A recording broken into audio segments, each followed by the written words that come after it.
Well, it's right at the forefront in the harbor. I mean, it's doorstep to Lake Michigan. And, you know, you come drive through Kewanee, you can't miss it. We have fun with it, and we're very proud of it, and glad that Kewanee's got it. If you've ever been to Kewanee, then you probably remember the bright red striped tugboat in Harbor Park.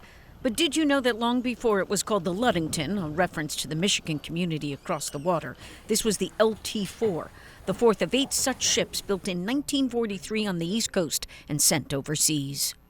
It was used in the D-Day invasion, towing ammunition barges across the English Channel to supply the guys who were fighting on shore. The tug is basically the same as when it was in World War II. There's obviously some modifications been made when the Corps of Engineers took it over, but the rooms are the same sizes, the engine is the same. You know, it's the same old boat that it was when it was built in 1943. After the war, it arrived in Kewanee, was retrofitted, and put into various Great Lakes harbor duties with the Army Corps of Engineers.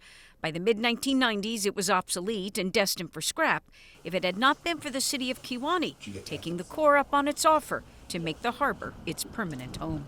We get a lot of history buffs, and we also get a lot of people that are just really curious.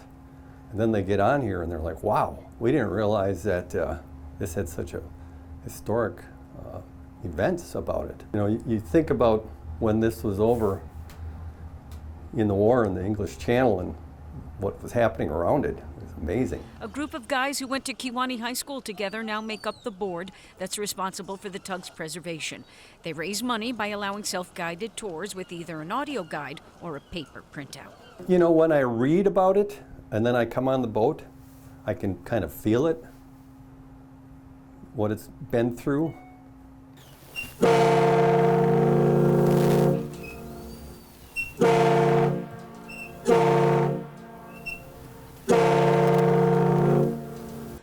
For as neat as it was to tug on the horn that these volunteers restored, or travel the narrow passageways into the tiny living quarters and cast my gaze upon the original blueprints, you are never far removed from the gravity of the history of this age-old tug.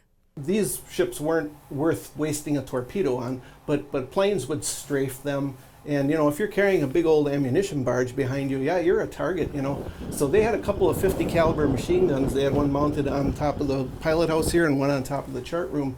That, you know, that was their only armament, but they're, you know, fighting with other ships too that could protect them. Oh, people need to be aware of what D-Day was all about. And, you know, it was a world war.